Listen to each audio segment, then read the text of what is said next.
ಆತ್ಮೀಯ ವಿದ್ಯಾರ್ಥಿ ಮಿತ್ರರೇ, ನಿಮಗೆಲ್ಲರಿಗೂ ವಂದನೆಗಳು. ನನ್ನ ಹೆಸರು ಭರತ್ರಾಜ್ ಎಚ್ ಕಶ್ಯಪ್ ಅಂತೇಳಿ ಕನ್ನಡ ಉಪನ್ಯಾಸಕನಾಗಿ ದಾವಣಗೆರೆ ನಗರದಲ್ಲಿ ಕಳೆದ 16-17 ವರ್ಷಗಳಿಂದ ನಾನು ಕಾರ್ಯನಿರ್ವಹಿಸ್ತಾ ಇದ್ದೀನಿ. ಆನಂದ್ ಅಕಾಡೆಮಿಯಲ್ಲಿ ಕಳೆದ 2.5-3 ವರ್ಷದಿಂದ ನಾನು ಕನ್ನಡ ಉಪನ್ಯಾಸಕನಾಗಿ ಕಾರ್ಯನಿರ್ವಹಿಸ್ತಾ ಇದ್ದೀನಿ. ಕನ್ನಡ ಉಪನ್ಯಾಸಕನಾಗಿ ನಾನು ನಿಮಗೆ ಸಾಹಿತ್ಯದ ಕೆಲವು ಮಜಲುಗಳನ್ನು ನಿಮ್ಮ ಜೊತೆ ನಾನು ಮಾತಾಡೋಕ್ಕೆ ಇಷ್ಟಪಡ್ತೀನಿ. ಭಾಷೆ ಹೇಗೆ ಹುಟ್ಟುಕೊಡುತ್ತು ಅನ್ನೋದನ್ನು ಮೊದಲು ನಾನು ಮಾತಾಡೋಣ. ಭಾಷೆ ಹುಟ್ಟಿದ್ದು ಅತ್ಯಂತ ಒಂದು ಕೌತುಕಮಯವಾದಂಥ ವಿಚಾರ. ನಾವು ಏನೆಲ್ಲ ಸಂಶೋಧನೆ ಮಾಡಿದ್ದೀವಿ, ಇವತ್ತಿನವರೆಗೂ ಎಲ್ಲ ಸಂಶೋಧನೆ ಮಾಡಿದ್ದೀವಿ.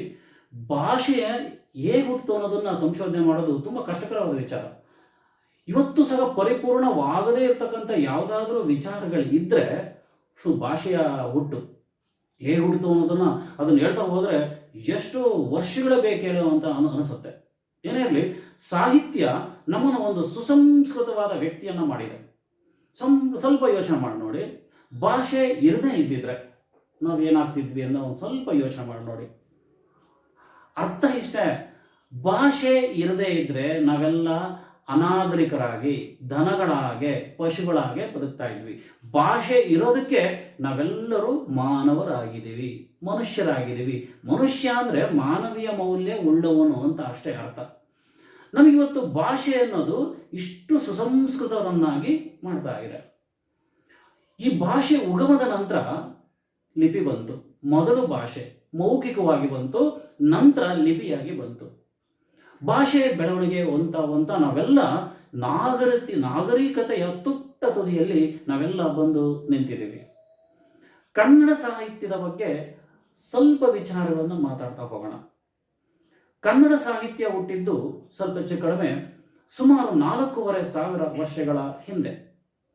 ಕನ್ನಡ ಸಾಹಿತ್ಯ ಅಂತಕ್ಕಂಥದ್ದು ಅಷ್ಟು ಪುರಾತನವಾದದ್ದು. ಕಾರಣ, ಬಹುತೇಕ ಭಾರತದಲ್ಲಿ ಸಂಸ್ಕೃತ ಭಾಷೆಯನ್ನು ಹೊರತುಪಡಿಸಿ ಅತ್ಯಂತ ಪ್ರಾಚೀನ ಭಾಷೆ ಯಾವುದಾದ್ರೂ ಇದ್ದರೆ ಕನ್ನಡ ಮತ್ತು ತಮಿಳು. ಇಂಥ ಪ್ರಾಚೀನವಾದ ಭಾಷೆ ನಮಗೆಲ್ಲ ಇವತ್ತು ಸಹ ಸಾಕಷ್ಟು ಮೌಲ್ಯಗಳನ್ನು, ವ್ಯಕ್ತಿತ್ವವನ್ನು ರೂಪಿಸೋದಕ್ಕೆ ಸಹಾಯ ಮಾಡಿದೆ. ಕನ್ನಡ ಭಾಷೆ ಅಧ್ಯಯನ ಮಾಡ್ತಾ ಹೋದರೆ ನಮಗೆ ಈ ಕೆಲವು ಹಂತಗಳು, ಮಜಲುಗಳು ನಮಗೆ ಸಿಗ್ತವೆ. ನೋಡ್ರಿ, ಮೊದಲನೇದಾಗಿ ಪೂರ್ವದ ಹಳೆಗನ್ನಡ. ಅದ್ರ ಬಗ್ಗೆ 2-3 ಲೈನ್ಗಳಲ್ಲಿ ನಿಮಗೆ ಹೇಳಿಬಿಡ್ತೀನಿ. ಪೂರ್ವದ ಹಳೆಗನ್ನಡ ಅಂತಂದರೆ ರಾಮಾಯಣ ಮಹಾಭಾರತದ ಕಾಲದಲ್ಲಿರ್ಬೋದು ಅಥವಾ ಸಂಸ್ಕೃತದ ಪ್ರಭಾವದಲ್ಲಿರ್ಬೋದು. ಇವುಗಳಿಂದ ಉಂಟಾದಂತಹ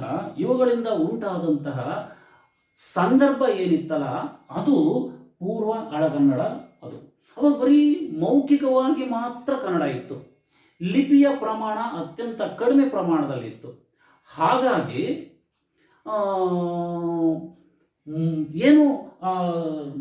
ಪೂರ್ವದ ಹಳೆಗನ್ನಡ ಏನಿತ್ತಲ್ಲ, ಆಗ ಬಹುತೇಕ ರಾಮಾಯಣ ಮತ್ತು ಮಹಾಭಾರತದ ಕಾಲದ ತರುವಾಯ ಬಂದಂಥ ಪೂರ್ವದ ಹಳೆಗನ್ನಡದ ಸಂಸ್ಕೃತ ಪ್ರಭಾವ ಇತ್ತು. ತರುವಾಯ ಹಳೆಗನ್ನಡ ಮಜಲು ಬದಲಾದಾಗೆ ಕಾಲ ಬದಲಾದಾಗೆ ಹಳೆಗನ್ನಡ ಬಂತು. ಹಳೆಗನ್ನಡ ನಮ್ಮ ಕನ್ನಡದ ಅಸ್ತಿತ್ವವನ್ನು ಗಟ್ಟಿ ಮಾಡಿತು. ಸಾಕಷ್ಟು ಜನ ಕವಿಗಳು ಬಂದರು. ನಾವು ಇವತ್ತು ಕನ್ನಡವನ್ನು ಸ್ಪಷ್ಟವಾಗಿ ಮಾತಾಡ್ತಾ ಇದ್ದೀವಿ, ಕನ್ನಡವನ್ನು ಬರಿತಾ ಇದ್ದೀವಿ ಅಂತಂದರೆ ಅದಕ್ಕೆ ಅತ್ಯಂತ ಮಹನೀಯರ ಕೊಡುಗೆ ಇದೆ. ನಾವು ಆದಿಕವಿ ಪಂಪನನ್ನು ನಾವೆಲ್ಲರೂ ನೆನೆಸಲೇಬೇಕು. ಕಾರಣ ಏನು ಗೊತ್ತಾ? ಆತನೇ ಪ್ರಪ್ರಥಮವಾಗಿ ಕನ್ನಡಕ್ಕೆ ಆದ್ಯತೆ ಕೊಟ್ಟು ತನ್ನೆಲ್ಲ ಗ್ರಂಥಗಳನ್ನು ಬರಿತಾ ಹೋಗ್ತಾನೆ. ಆತನ ಆದಿಪುರಾಣ ಇರ್ಬೋದು ಅಥವಾ ಆತನ ಮತ್ತಿತರ ಗ್ರಂಥಗಳಿರ್ಬೋದು, ವಿಕ್ರಮಾರ್ಜುನ ವಿಜಯ ಇರ್ಬೋದು, ಇವೆಲ್ಲವೂ ಸಹ ಖಂಡಿತವಾಗಲೂ ನಮಗೆ ಅತ್ಯಂತ ಪ್ರಭಾವವನ್ನು ಬೀರ್ತಾ ಹೋದವು. ಕಾರಣವೇನು ಅಂತಂದರೆ, ಪಂಪ ಸ್ವತಂತ್ರವಾಗಿ ಸಂಸ್ಕೃತದಿಂದ ಕನ್ನಡದಲ್ಲಿ ಮೂಲವಾಗಿ ಕನ್ನಡವನ್ನು ಬೆಳೆಸೋದಕ್ಕೆ ಪ್ರಯತ್ನ ಪಟ್ಟರು. ಸಂಸ್ಕೃತದಷ್ಟೇ ಪ್ರಬಲವಾದದ್ದು ಕನ್ನಡ ಭಾಷೆ ಅಂತೇಳಿ ಅವನು ಸಂಪೂರ್ಣವಾಗಿ ಕನ್ನಡದಲ್ಲೇ ಬರೀತಾ ಹೋದ. ನಮಗೀಗಲೂ ಆದಿಪುರಾಣದ ಬಗ್ಗೆ ಅತ್ಯಂತ ಹೆಮ್ಮೆ ಇದೆ. ಜನ್ಮಾಂತರದ ಕಥೆಗಳನ್ನು ಕನ್ನಡದಲ್ಲಿ ಮೊದಲ ಬಾರಿಗೆ ಬರೆದವನು ಖಂಡಿತ ಪಂಪನೇ. ಕಾರಣ ಏನು ಅಂದರೆ, ಆಗಿನ ಕಾಲದಲ್ಲಿ, ಆಗಿನ ಕಾಲಘಟ್ಟದಲ್ಲಿ ಸಂಸ್ಕೃತವೇ ಜಾಸ್ತಿ ಇದ್ದಂತಹ ಸಂದರ್ಭದಲ್ಲಿ ಕನ್ನಡ ಭಾಷೆಯನ್ನು ಬೆಳೆಸಿದ ನೋಡ್ರಿ, ಅದು ನಮಗೆಲ್ಲ ಒಂದು ಹೆಮ್ಮೆ ತರುತ್ತೆ. ನಾವೇನಾದರೂ ಆದಿಕವಿ ಪಂಪ ಇರದೇ ಇದ್ರೆ ನಾವಿಷ್ಟು ಚೆನ್ನಾಗಿ ಸ್ಪಷ್ಟವಾಗಿ ಕನ್ನಡ ಮಾತಾಡೋಕ್ಕೆ ಬರ್ತಾ ಇರಲಿಲ್ಲ ಅಂತ ಮಹಾನುಭಾವ ಪಂಪನ ವಿಕ್ರಮಾರ್ಜುನ ವಿಜಯ ಮತ್ತು ಆದಿಪುರಾಣ ಮತ್ತೊಂದಿಷ್ಟು ಗ್ರಂಥಗಳು ನಮಗೆ ಲಭಿಸಿರ್ತಕ್ಕಂಥ ಸಂದರ್ಭವನ್ನು ನೋಡಿದಾಗ ಕನ್ನಡದಲ್ಲೂ ಇಷ್ಟರ ಮಟ್ಟಿಗೆ ಆಗಿನ ಕಾಲದಲ್ಲೇ ಬರೆದಿದ್ದಾನೆ ಅಂದರೆ ನಮಗೆ ಭಾಳ ಖುಷಿ ಆಗುತ್ತೆ. ಎರಡನೇದು ರನ್ನನನ್ನು ನಾವು ಶಕ್ತಿ ಕವಿ ಅಂತ ಹೇಳಿ ಬರೀತೇವೆ.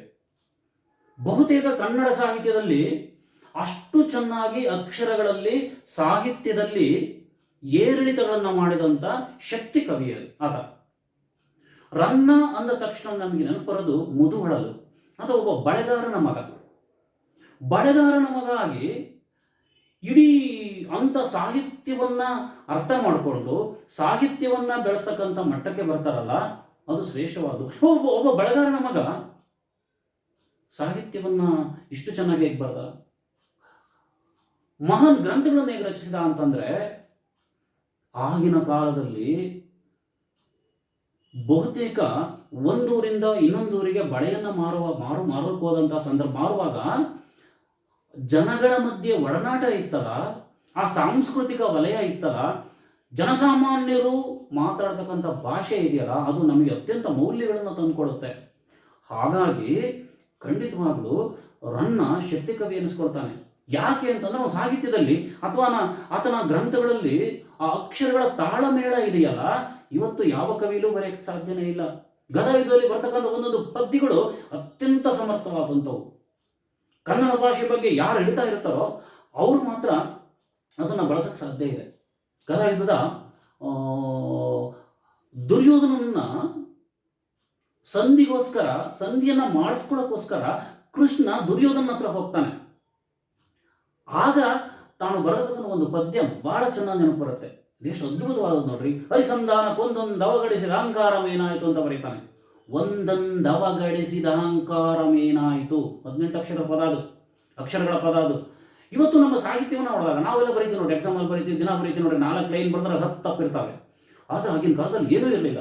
ಅಂದರೆ ಪೆನ್ ಇರಲಿ, ಪೆನ್ನು, ಪೆನ್ಸಿಲ್ಲು, ಹಾಳೆಗಳು ಏನೂ ಇರಲಿಲ್ಲ. ಮರಳಲ್ಲಿ ಬರಿತಾ ಇದ್ರು, ತಾಳೆಗರಿಯಲ್ಲಿ ಬರಿತಾ ಇದ್ರು, ಕಲ್ಲುಗಳ ಮೇಲೆ ಬರೀತಿದ್ರು, ತಾಮ್ರ ಪಟಲದ ಮೇಲೆ ಬರಿತಾ ಇದ್ರು. ಯಾವ ಮಾಧ್ಯಮಗಳು ಇಲ್ಲದೆ ಇರತಕ್ಕಂಥ ಸಂದರ್ಭದಲ್ಲಿ ಕನ್ನಡವನ್ನು ಶ್ರೀಮಂತಗೊಳಿಸಿದ್ರು ನೋಡ್ರಿ, ಅದು ಶ್ರೇಷ್ಠವಾದದ್ದು. ಆತನ ಹಲವಾರು ಗ್ರಂಥಗಳಲ್ಲಿ ಭಾಷೆಯ ಬಗ್ಗೆ ಹಿಡಿತವನ್ನು ಗಮನಿಸಿದಾಗ ನಿಜಕ್ಕೂ ನಾವೆಲ್ಲ ಬಹಳ ಶ್ರೇಷ್ಠವಾದಂಥ ಕವಿಗಳನ್ನು ಕಂಡ್ವಿ ಅಂತೇಳಿ ತುಂಬ ಹೆಮ್ಮೆ ಅನಿಸುತ್ತೆ. ರನ್ನ ತನ್ನ ಗದಯುಗದಲ್ಲಿರ್ಬೋದು ಅಥವಾ ಆತನ ಇನ್ನೊಂದಿಷ್ಟು ಗ್ರಂಥಗಳಿರ್ಬೋದು, ನಿಜಕ್ಕೂ ಬಹಳ ಶ್ರೇಷ್ಠವಾದ ಸಾಹಸ ಭೀಮ ವಿಷಯ ಅಥವಾ ಗದಯುದ್ಧ ಅದ್ಭುತವಾಗಿ ಚಿತ್ರಿಸ್ತಾ ಹೋಗ್ತಾನೆ. ಪ್ರಥಮ PUCಲಿ ಗದಯುದ್ಧದ ಒಂದು ಭಾಗ ಬರುತ್ತೆ. ತನ್ನವ್ರನ್ನೆಲ್ಲ ಕಳ್ಕೊಂಡಂಥ ದುರ್ಯೋಧನ ಭೀಷ್ಮರ ಆಶೀರ್ವಾದ ತಗೊಳ್ಳೋದಕ್ಕೋಸ್ಕರ ರಣರಂಗದಲ್ಲಿ ಹೋಗ್ತಾನೆ. ರಾತ್ರಿ ಆಗಿರುತ್ತೆ, ಶವಗಳ ಸಾಲೆ ಬಿದ್ದಿರ್ತವೆ. ಅಲ್ಲಿ ಆನೆ, ಕುದುರೆಗಳ ಎಲ್ಲ ಶವಗಳು ಬಿದ್ದಿರ್ತವೆ. ಅಲ್ಲಿ ಹೋಗ್ಬೇಕಾದ್ರೆ ಯುದ್ಧದ ಭೀಕರತೆ ಇದೆಯಲ್ಲ, ಅದನ್ನು ಚಿತ್ರಿಸ್ತಾ ಹೋಗ್ತಾನೆ. ನಿಜಕ್ಕೂ ಅಲ್ಲಿ ದುರ್ಯೋಧನನನ್ನು ನಾಯಕನಾಗಿಟ್ಟುಕೊಂಡು ಮತ್ತೆ ಭೀಮ ತನ್ನ ಒಡೆಯನನ್ನು, ಇರುವೆ ಬಿಡಂಗನನ್ನು ರಾಜನಿಗೆ ಹೋಲಿಸಿ ಬರೆದಂಥ ಗ್ರಂಥವೇ ಸಾಹಸ ಭೀಮ ವಿಷಯ. ನಿಜಕ್ಕೂ ಆತನ ಕೊಡುಗೆ ಇವತ್ತು ಕನ್ನಡ ಒಂದು ಶ್ರೀಮಂತಗೊಳಿಸೋದಕ್ಕೆ ಸಾಧ್ಯತೆ ಇದೆ. ಸಾಹಿತ್ಯದ ಆ ಭಾಷೆಯ ಪದಗಳಿದೆ ನೋಡ್ರಿ, ಇವತ್ತು ನಾವು ಸಿನಿಮಾಗಳಲ್ಲಿ, ಧಾರಾವಾಹಿಗಳಲ್ಲಿ ಬಳಸ್ತಾ ಇರೋದು. ಅಷ್ಟು ಶ್ರೇಷ್ಠವಾದಂಥ ಕವಿ ರನ್ನ. ಇನ್ನು ಯಶೋಧ ಚರಿತೆ ಏನಿದೆಯಲ್ಲ, ಒಂದು ಅದ್ಭುತವಾದ ಪ್ರೇಮ ಕಾವ್ಯ. ಅಂತ ವಿಪರ್ಯಾಸ ಗೊತ್ತಾ, ಇವತ್ತು ಸಹ ಅದ್ರ ಬಗ್ಗೆ ಯಾವ ಸಿನಿಮಾಗಳು ಬಂದಿಲ್ಲ. ನಾವು ಯಾವ್ಯಾವುದೋ ವಿದೇಶದ ಕಥೆಗಳನ್ನು, ಕಾದಂಬರಿಗಳನ್ನ ಓದಿ ಅದೇ ಶ್ರೇಷ್ಠವಾದಂಥದ್ದು ಅಂತ ಬರೀತೀವಿ. ರೋಮಿಯೋ ಜೂಲಿಯಟ್ ಬಗ್ಗೆ ಮಾತಾಡ್ತೇವೆ, ಇನ್ನೊಂದು ಯಾವುದೋ ವಿದೇಶಗಳ ಬಗ್ಗೆ ಮಾತಾಡ್ತೇವೆ. ಅಲ್ಲಿ ಬರ್ತಕ್ಕಂಥ ಅಮೃತಮತಿಯ ಬಗ್ಗೆ ಜನ್ನ ವರ್ಣಿಸಿರ್ತಕ್ಕಂಥ ಕಥಾಭಾಗ ಇದೆಯಲ್ಲ, ಆ ಕಥೆ ಇದೆಯಲ್ಲ, ಯಾವ ಸಿನಿಮಾಗಳಿಗೂ ಕಡಿಮೆ ಇಲ್ಲ. ಅಂಥ ಮಹಾನ್ ಕವಿ ಖಂಡಿತವಾಗಲೂ ಪನ್ನ ಅಷ್ಟೇ ಇವೆಲ್ಲ ರತ್ನತ್ರಯರು ಕನ್ನಡ ಸಾಹಿತ್ಯದ ದೊಡ್ಡ ಕೊಡುಗೆಗಳನ್ನು ಕೊಡ್ತಾ ಹೋದರು. ಇವರು ಹಾಕಿಕೊಟ್ಟಂಥ ತಳಪಾಯ ಏನಿದೆಯಲ್ಲ ಅದ್ರ ಮೇಲೆ ನಾವು ಗಟ್ಟಿಯಾಗಿ ನಿಂತ್ಕೊಂಡಿದ್ದೀವಿ. ಸಾಹಿತ್ಯಕ್ಕೆ ಶಕ್ತಿ ಸಿಕ್ಕಿದ್ದೆ ಅಷ್ಟೇ. ಇವತ್ತು ಕನ್ನಡ ಶಾಸ್ತ್ರೀಯ ಸ್ಥಾನಮಾನ ಸಿಗೋದಕ್ಕೆ ಕಾರಣ ಏನು ಗೊತ್ತಾ? ಇಂಥ ಮಹಾನುಭಾವರ ಕೊಡುಗೆಗಳೇ ಅದಕ್ಕೆ ಕಾರಣವಾಗ್ತಾ ಹೋಯಿತು. ನಿಜಕ್ಕೂ ಈ ಹಳಗನ್ನಡದ ಈ 4 ಜನ ಕವಿ ಅಥವಾ ನಂತರ ಬಂದಂಥ ಹಲವಾರು, ನಾಗಚಂದ್ರ ಇರ್ಬೋದು, ಆತನು ಅಷ್ಟೇ ಒಂದು ಅದ್ಭುತವಾದಂಥ ಕಾವ್ಯಗಳನ್ನು ಕೊಟ್ಟು ಕನ್ನಡವನ್ನು ಶ್ರೀಮಂತಿಕೆಗೊಳಿಸ್ತಾ ಹೋಗ್ತಾನೆ. ನೀವು ಸೆಕೆಂಡ್ PUC ಬಂದಾಗ ನಾಗಚಂದ್ರನ ಬಗ್ಗೆ ನೀವು ಓದ್ತೀರಿ. ರಾವಣನನ್ನ ನಾಯಕನಾಗಿಟ್ಟುಕೊಂಡು ನಾಗಚಂದ್ರ ಅವನ ಮೌಲ್ಯಗಳನ್ನ ಬರೀತಾನೆ. ರಾವಣ ಅಂತ ತಕ್ಷಣ ಕೆಟ್ಟವನು ಅಂದ್ಕೊಳ್ತೀವಿ. ರಾವಣನಂತ ಶಿವಭಕ್ತ ಬೇರೆ ಯಾರು ಇರಲಿಲ್ಲ. ಸಮಯ ಸಂದರ್ಭಗಳು ಹೆಣ್ಣಿನ ಮೋಹಕ್ಕೊಳಗಾಗಿ ರಾವಣ ಅವನತಿ ಬಂದಿದ ಅಷ್ಟೇ. ಆದರೆ ಆತ ಎಷ್ಟು ಸದ್ಭಕ್ತ. ನಿಜಕ್ಕೂ ನಾಗಚಂದ್ರನ ರಾಮಾಯಣದಲ್ಲಿ ರಾವಣ ಕೆಟ್ಟನೇ ಅಲ್ಲ. ಮೂಲ ರಾಮಾಯಣದಲ್ಲಿ, ವಾಲ್ಮೀಕಿ ರಾಮಾಯಣದಲ್ಲಿ ಕೆಟ್ಟವನೇ ಅವನು. ವಾಲ್ಮೀಕಿ ರಾಮಾಯಣ, ಮೂಲ ರಾಮಾಯಣದಲ್ಲಿ ರಾವಣನಂತ ದುಷ್ಟ ಯಾರಿಲ್ಲ ಅಂತ ಹೇಳ್ತಾರೆ. ಆದರೆ ನಾಗಚಂದ್ರನ ರಾಮಾಯಣದಲ್ಲಿ ಆಗಲ್ಲ. ಅವನು ಕಡೆಯಲ್ಲಿ ಬರೀತಾನೆ, ಸೀತೆಯನ್ನ ಕರ್ಕೊಂಡೋಗಿ ವಾಪಸ್ ಕೊಡು ಅಂತೇಳಿ ಮಂಡೋದರಿ ಕರ್ಕೊಂಡೋಗಿ ವಾಪಸ್ ಕಳಿಸುವ ಅಂತ ಹೇಳಿದಾಗ ಮಂಡೋದರಿಗೆ ಉತ್ತರ ಕೊಡ್ತಕ್ಕಂಥ ರಾವಣ ಏನು ಹೇಳ್ತಾನೆ ಗೊತ್ತಾ? ನಾನೇನಾದ್ರೂ ಈಗ ಕರ್ಕೊಂಡೋಗ್ಬಿಟ್ರೆ ನಾನು ಹೇಳಿ ಅಂತ ಕರೀತಾರೆ. ಅದಕ್ಕೋಸ್ಕರ ನಾನು ರಾಮ ಮತ್ತೆ ಲಕ್ಷ್ಮಣರನ್ನ ರಥ ವಿವರ್ತರನ್ನಾಗಿ ಮಾಡಿ, ವಿವರ್ತರು ಅಂತಂದ್ರೆ ರಥವನ್ನ ನಾಶಗೊಳಿಸೋದು ಅಂತ ಅರ್ಥ. ರಥವನ್ನ ನಾಶಗೊಳಿಸೋದು ಅಂದ್ರೆ ಸೋತರು ಅಂತ ಅರ್ಥ. ಆಗಿನ ಕಾಲದಲ್ಲಿ ನಾಶಗೊಳಿಸಿ ಉಡುಗೊರೆಯಾಗಿ ಸೀತೆಯನ್ನ ನಾನು ರಾಮ ಲಕ್ಷ್ಮಣರಿಗೆ ಕೊಡ್ತೀನಿ ಅಂತ ಹೇಳ್ತಾನೆ. ಅಂತ ಸದ್ಭಕ್ತ. ಖಂಡಿತ ಸೆಕೆಂಡ್ PUC ಬಂದಾಗ ಆ ರಾಘಚಂದ್ರನ ರಾಮಾಯಣ ಇದೆಯಲ್ಲ, ಏನೋ ಒಂದು ಹೊಸತನ ತರ್ತಾ ಹೋಗುತ್ತೆ. ಇಂಥವೆಲ್ಲ ಮಹಾನುಭಾವರು ಕೊಟ್ಟಿರ್ತಕ್ಕಂಥ ಕೊಡುಗೆನೆ ಖಂಡಿತವಾಗಲೂ ಅದ್ಭುತವಾದಂಥ ವಿಚಾರ ಅಂತ ಅನಿಸುತ್ತೆ. ಇದು ಹಳಗನ್ನಡ ಆಯಿತು. ನಡುಗನ್ನಡಕ್ಕೆ ಬಂದರೆ ವಚನ ಸಾಹಿತ್ಯವೇ ಶ್ರೇಷ್ಠವಾದದ್ದು. ನಮಗೆ ವಚನ ಅಂತಂದರೆ ತಕ್ಷಣ ನೆನಪಾಗೋದು ಬಸವಣ್ಣ. ವಚನ ಅಂದರೆ ಏನೂ ಇಲ್ಲ ಕಣ್ರಿ. ವಚನ ಅಂದರೆ ಮಾತು ಅಷ್ಟೆ. ಮಾತಿನ ಲಯದಲ್ಲಿ ಅತ್ಯಂತ ಸರಳವಾದ ಭಾಷೆಯಲ್ಲಿ ಬರೆದರು ಬಸವಣ್ಣ, ಅಲ್ಲಮಪ್ರಭು, ಅಕ್ಕಮಹಾದೇವಿ, ಆಯ್ದಕ್ಕಿ ಲಕ್ಕಮ್ಮ, ಶರಣ ಅರಳಯ್ಯ, ಇಂಥ ಸಾಕಷ್ಟು ಜನ ವಚನ ಸಾಹಿತ್ಯದಲ್ಲಿ ಬರ್ತಾ ಹೋಗ್ತಾರೆ. ಒಬ್ಬೊಬ್ಬರು ಒಂದೊಂದು ರೀತಿಯ ಮೌಲ್ಯಗಳನ್ನು ಬರೀತಾ ಹೋಗ್ತಾರೆ. ನೋಡ್ರಿ, ವಚನ ಸಾಹಿತ್ಯದ ಮೂಲ ಪ್ರೇರಣೆ ಸಚ್ಚಾರಿತ್ರತೆ. ಎರಡನೇದು ಕಾಯಕ. ಏನಾದರೂ ಪ್ರಪಂಚದಲ್ಲಿ ಅತ್ಯಂತ ಶ್ರೇಷ್ಠವಾದ ಸಾಲಿದ್ರೆ ಕಾಯಕವೇ ಕೈಲಾಸ. ಇದಕ್ಕಿಂತ ಸರಳವಾದಂತಹ ಸಾಲು ಪ್ರಪಂಚದ ಯಾವ ಧರ್ಮ ಗ್ರಂಥಗಳಲ್ಲೂ ಸಿಗೋಕ್ಕೆ ಸಾಧ್ಯತೆಗಳಿಲ್ಲ. 12ನೇ ಶತಮಾನ ಕರ್ನಾಟಕದ ಇತಿಹಾಸದಲ್ಲಿ, ಕನ್ನಡದ ಇತಿಹಾಸದಲ್ಲಿ ಅಜರಾಮರವಾಗಿ ಉಳಿದಿದೆ ಅಂದರೆ ವಚನ ಸಾಹಿತ್ಯದಿಂದ ಅಷ್ಟೇ. ಬಸವಣ್ಣ ಸರಳವಾಗಿ ಬದುಕೋದು ಹೇಗೆ, ಸಚ್ಚಾರಿತ್ರದಲ್ಲಿ ಬದುಕೋದು ಹೇಗೆ, ಕಾಯಕವನ್ನು ಮಾಡೋದು ಹೇಗೆ ತಿಳಿಸಿಕೊಂಡಂಥ ದೊಡ್ಡ ಮಹಾನ್ ಮಾನವತಾವಾದಿಯೇ ಬಸವಣ್ಣ.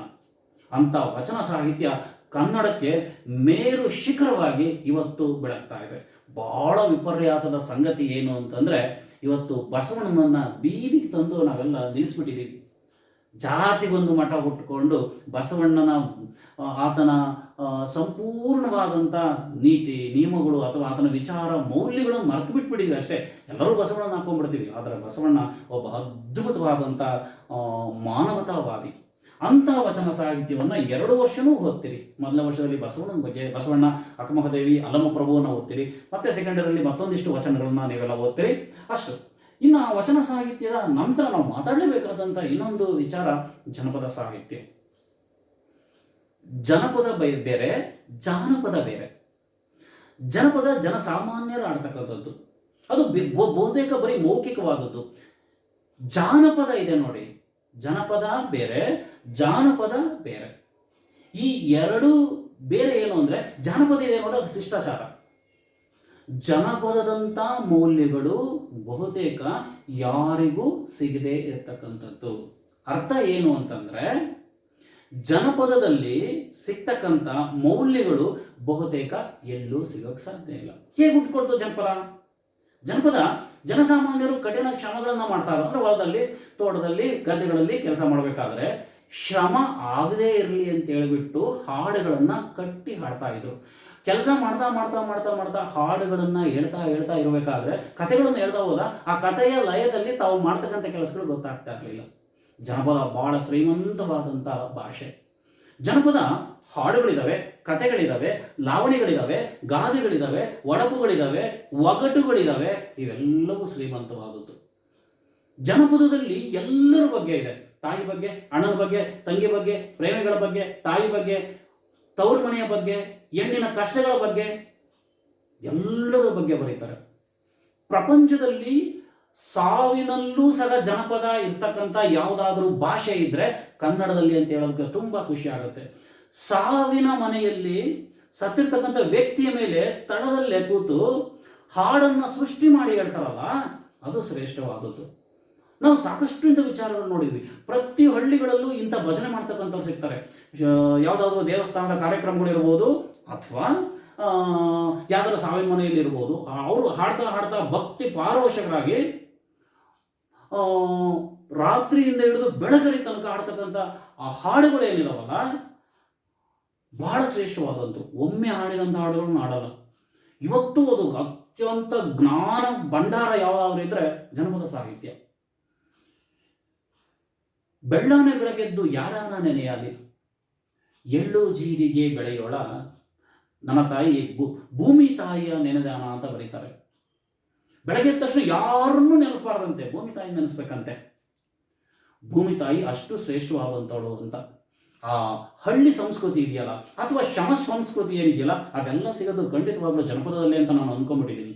ಕಾರಣ ಅಷ್ಟು ಶ್ರೀಮಂತವಾದದ್ದು. ಗಾದೆಗಳಿದ್ದಾವೆ, ಒಡಪುಗಳಿದ್ದಾವೆ. ಉತ್ತರ ಕರ್ನಾಟಕದಲ್ಲಿ ಇವತ್ತು ಏನಾದರೂ ಜನಪದ ಉಳಿದಿದ್ರೆ ಖಂಡಿತ ಉತ್ತರ ಕರ್ನಾಟಕದಲ್ಲಿ ಮಾತ್ರ. ಅವರ ಭಾಷೆಯಲ್ಲಿ, ಅವರ ಉಡುಗೆ ತೊಡುಗೆಗಳಲ್ಲಿ, ಅವರ ಜನಾಂಗಗಳಲ್ಲಿ, ಅವರ ಊಟ ಕ್ರಮಗಳಲ್ಲಿ, ಅಥವಾ ಹಬ್ಬ ಹರಿದಿನಗಳಲ್ಲಿ ನೋಡ್ರಿ. ನಮ್ಮ ಕರ್ನಾಟಕದಲ್ಲಿ ಒಂದೊಂದು ಪ್ರಾಂತ್ಯದಲ್ಲೂ ಒಂದು ಭಿನ್ನವಾದಂತಹ ಹಬ್ಬಗಳನ್ನ ಮಾಡ್ತೀವಿ. ನಾವೇ ಒಂಥರ ದೀಪಾವಳಿ ಮಾಡ್ತೀವಿ, ಅವರೇ ಒಂಥರ ದೀಪಾವಳಿ ಮಾಡ್ತೀವಿ. ಇದು ಜನಪದದ ಒಂದು ಅತ್ಯಂತ ಸುಸಂಸ್ಕೃತವಾದಂಥ ಸಂಪ್ರದಾಯ ಇದು. ಎಳ್ಳು ಜೀರಿಗೆ ಅಂತ ನಾನು ಹೇಳಿದೆ. ಇವೆರಡು ಅತ್ಯಂತ ಶ್ರೇಷ್ಠವಾದಂಥವು ಸಾಂಸ್ಕೃತಿಕ ಮೌಲ್ಯಗಳು. ಅವೆರಡು ಪ್ರತಿಯೊಂದು ಮನೆಯಲ್ಲೂ ಸಹ ಈ ವಿಚಾರಗಳನ್ನು ಬೆಳೆಸ್ತಾ ಹೋಗ್ತಾರಲ್ಲ, ಅದು ಶ್ರೇಷ್ಠವಾದಂಥ ಸಂಸ್ಕೃತಿ, ಖಂಡಿತವಾಗ್ಲೂ ಜನಪದ ಸಂಸ್ಕೃತಿ. ನೀವು ಪ್ರಥಮ ವರ್ಷದಲ್ಲಿ ಒಂದು ಜನಪದ ಪದ್ಯವನ್ನ, ಮಲೈ ಮಹದೇಶ್ವರ ಬೆಟ್ಟದಲ್ಲಿ ನಡೆದಂಥ ಒಂದು ಕಥೆಯನ್ನ ಗ್ರಾಮಾಂತರ ಭಾಷೆಯಲ್ಲಿ ಬರೀತಕ್ಕಂಥ ಒಂದು ಕಾವ್ಯ. ಎರಡನೇ ವರ್ಷ ಪೂರ್ತಿ ಜಾನಪದದ ಸಂಗತಿಗಳನ್ನು ನೀವೆಲ್ಲ ಓದ್ತಾ ಹೋಗ್ತೀರಿ. ಇಂಥ ಅದ್ಭುತವಾದ ಜನಪದ ಸಾಹಿತ್ಯದ ಬಗ್ಗೆ ನಾವೆಲ್ಲ ನೋಡ್ತಾ ಹೋಗ್ಬೋದು. ಇನ್ನು ಆಧುನಿಕ ಕನ್ನಡದ ಬಗ್ಗೆ ಮಾತಾಡೋದಾದ್ರೆ, ಇವರೆಲ್ಲ ಅಳಗನ್ನಡ, ಪೂರ್ವ ಅಳಗನ್ನಡ ಆದ ನಂತರ ಹುಟ್ಕೊಂಡಂಥ ಸಾಹಿತ್ಯ ಇದು. ಆ ಆಧುನಿಕ ಕನ್ನಡದಲ್ಲಿ ಮತ್ತೆ ನಾವು 4 ಮಜಲುಗಳು ನೋಡ್ಬೋದು. ನವೋದಯ, ನವ್ಯ, ಪ್ರಗತಿಶೀಲ, ದಲಿತ ಬಂಡಾಯ ಅಂತ. ಬಹುತೇಕ ನೀವು ಅದನ್ನು ಕೇಳಿಲ್ಲ ಅಂತ ನಾನು ಅಂದ್ಕೊಂಡ್ಬಿಟ್ಟಿದ್ದೀನಿ. ಇವತ್ತು ಇವರೆಲ್ಲ ಯಾರು ಅಂತಂದ್ರೆ ಕುವೆಂಪು, ದ ರಾ ಬೇಂದ್ರೆ, ಕೆ.ಎಸ್. ನರಸಿಂಹಸ್ವಾಮಿ, ಬಿ.ಎಂ. ಶ್ರೀಕಂಠಯ್ಯ, ಇವರೆಲ್ಲರೂ ಅಷ್ಟೇ. ನವೋದಯ, ನವ್ಯ, ಇವತ್ತಿನವರೆಗೂ ಸಾಹಿತ್ಯ ಬೆಳೀತಾನೆ ಇದೆ.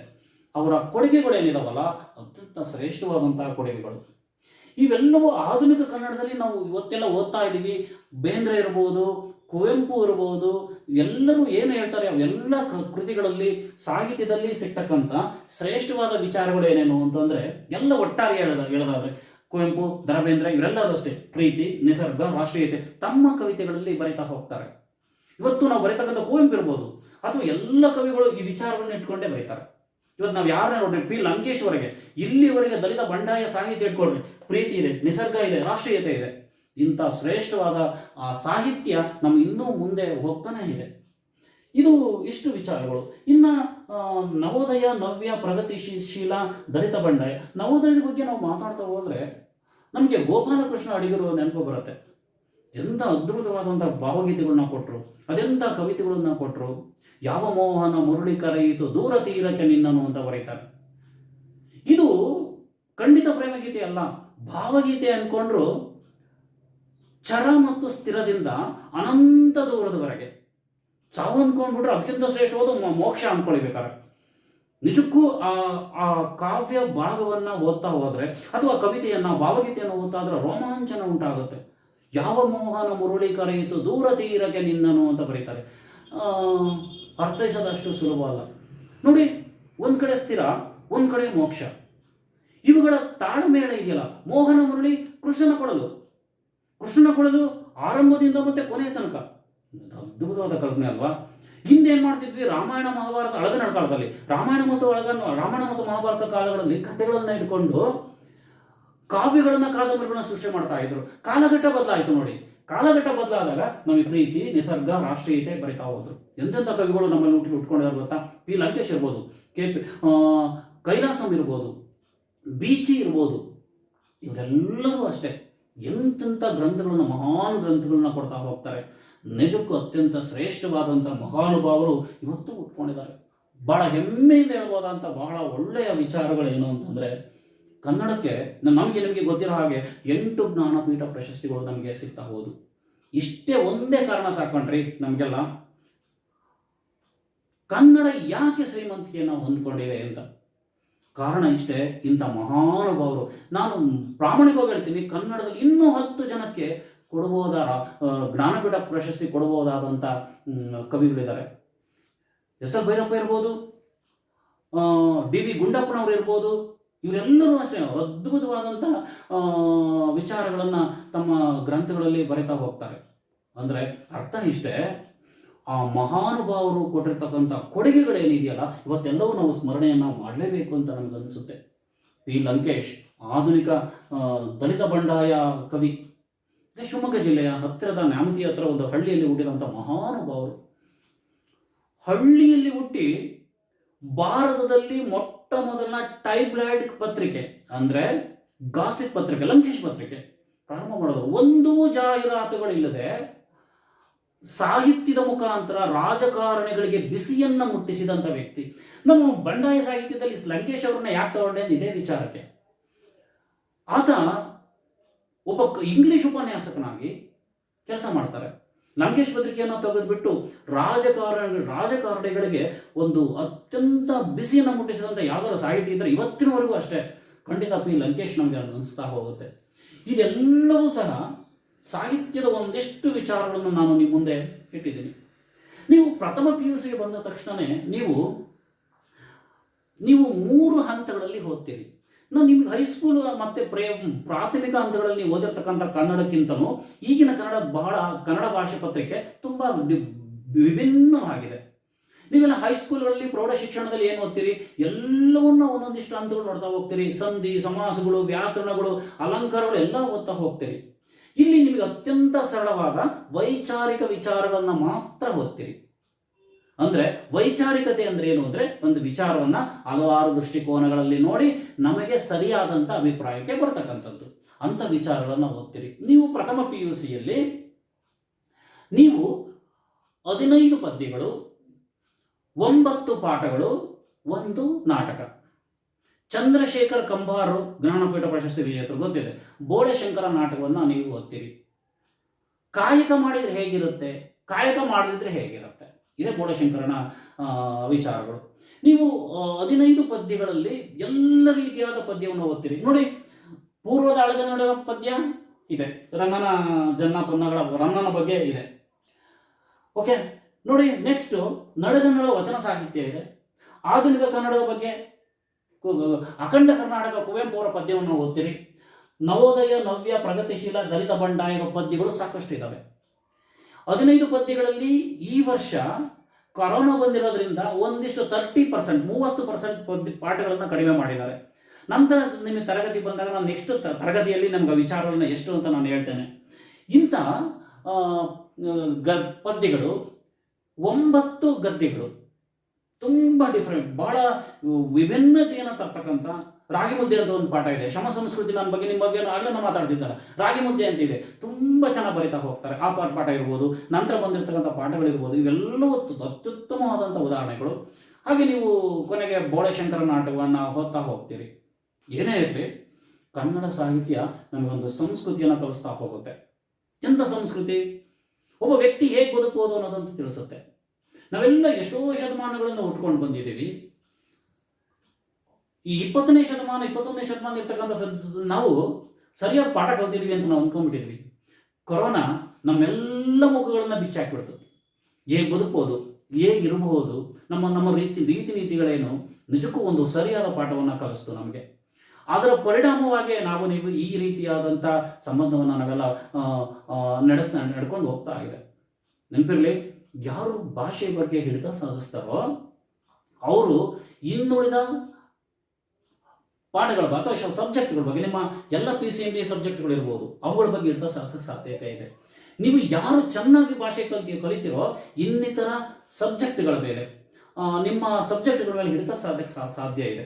ಯಾರು ಕನ್ನಡ ಅಥವಾ ಇಂಗ್ಲೀಷ್ ಇರ್ಬೋದು, ಭಾಷೆ ಎಷ್ಟು ಶ್ರೇಷ್ಠವಾದದ್ದು ಗೊತ್ತಾ? ನಾವು ಏನೇ ಮಾಡಿದ್ರು, ಏನೇ ಬೆಳೆದ್ರು ಮಾತೃಭಾಷೆಯನ್ನು ಬರೆಯೋಕ್ಕೆ ಸಾಧ್ಯತೆಗಳಿಲ್ಲ. ಕಾರಣ ಏನು? ನಾವೆಲ್ಲ ಹೋಗ್ತಿರ್ತೀವಿ, ದೊಬ್ಬಂತ ಬಿದ್ದುಬಿಡ್ತೀವಿ ನೋಡಿ, ನಮಗೆ ಯಾವ ಇಂಗ್ಲೀಷ್ ಬರಲ್ಲ, ಯಾವುದೇ ರೀತಿಯಾದಂಥ ಬರೋದಿಲ್ಲ, ಇಂಗ್ಲೀಷ್ ಬರಲ್ಲ, ಕನ್ನಡನೇ. ಬಿದ್ದ ತಕ್ಷಣ ಯಾವ ಇಂಗ್ಲೀಷ್ ಬರಲ್ಲ, ನಿಮಗೆಲ್ಲ ನೆನಪಿದೆ ಅಲ್ವಾ? ಅಂದರೆ ಮಾತೃಭಾಷೆ ಅಷ್ಟು ಶ್ರೇಷ್ಠವಾದದ್ದು ಅಂತೇಳಿ ಅರ್ಥ. ಏನೇ ಇರಲಿ, ಖಂಡಿತವಾಗ್ಲೂ ಭಾಷೆ ಅಷ್ಟು ಶ್ರೇಷ್ಠವಾದದ್ದು. ನಮಗೆ ಕನ್ನಡ ಭಾಷಾ ಪತ್ರಿಕೆ ಅಥವಾ ಕನ್ನಡವೇ ನಾವು ಭಾಳ ಈಸಿಯಾಗಿ ಓದ್ತೀವಿ, ಖಂಡಿತ ಇಲ್ಲ. ನಿಮ್ಗೆ ಈಸಿ ಅನಿಸ್ಬೋದು. ಪರೀಕ್ಷೆಗಳಲ್ಲಿ ಅಂಕಗಳನ್ನು ತೆಗೆದೇ ಮೂಲ ಉದ್ದೇಶ ಆಗಬಾರದು. ಕನ್ನಡ ಭಾಷೆಯನ್ನು ಒಂದು ಭಾಷೆಯಾಗಿ ಓದ್ತಾ ಅದರ ಮೌಲ್ಯಗಳನ್ನು ತಿಳಿತಾ ಹೋಗಬೇಕು. ಪುಸ್ತಕಗಳನ್ನು ಓದಿ, ಕತೆ ಓದಿ ಎಕ್ಸಾಮ್ಗೋಸ್ಕರ ಭಾಷೆಗಳನ್ನು ಓದಬಾರ್ದು. ಅದರಲ್ಲಿ ಬರ್ತಕ್ಕಂಥ ಮೌಲ್ಯಗಳಿದಾವಲ್ಲ, ಅದರಲ್ಲಿ ಬರ್ತಕ್ಕಂಥ ಎಲ್ಲ ರೀತಿಯಾದ ಕಥೆಗಳು, ಕಾದಂಬರಿಗಳು ಅಥವಾ ಆತ್ಮಚರಿತ್ರೆಗಳು, ನಾಟಕಗಳು, ಕಥೆಗಳು, ಎಲ್ಲ ಜನಪದಗಳು ಎಲ್ಲವನ್ನೂ ನಾವು ಅನ್ವಯಿಸ್ಕೊಂಡು ನಮ್ಮ ವ್ಯಕ್ತಿತ್ವವನ್ನು ರೂಪಿಸ್ತಾ ಹೋಗಬೇಕು. ಅದು ನಿಜವಾದಂಥ ಭಾಷೆಯ ಮೂಲ ಉದ್ದೇಶ. ಅಷ್ಟು ನಂತರದ ನಿಮ್ಮ ತರಗತಿಯಲ್ಲಿ ಯಾವ್ಯಾವ ಪದ್ಯಗಳಿದ್ದಾವೆ, ನಿಮಗೆ ಏನೇನು ಈ ಸರಿ ಗ್ರಾಮರ್ಗಳಿದ್ದಾವೆ ಅಂತಕ್ಕಂಥ ವಿಚಾರಗಳನ್ನು ಮಾತಾಡ್ತಾ, ಮತ್ತೊಂದಿಷ್ಟು ಕನ್ನಡ ಸಾಹಿತ್ಯದ ಬಗ್ಗೆ ಮಾತಾಡ್ತಾ ನಿಮಗೆಲ್ಲ ರೀತಿಯಾದಂಥ ವಿವರಣೆಗಳನ್ನು ಕೊಡ್ತಾ ಹೋಗ್ತೀನಿ. ಅಲ್ಲಿಗೆ ಮುಗಿಸ್ತಾ ಇದ್ದೀನಿ. ನೆಕ್ಸ್ಟ್ ತರಗತಿಯಲ್ಲಿ ನಾನು ಕಂಟಿನ್ಯೂ ಮಾಡ್ತಾ ಹೋಗ್ತೀನಿ. ಧನ್ಯವಾದಗಳು.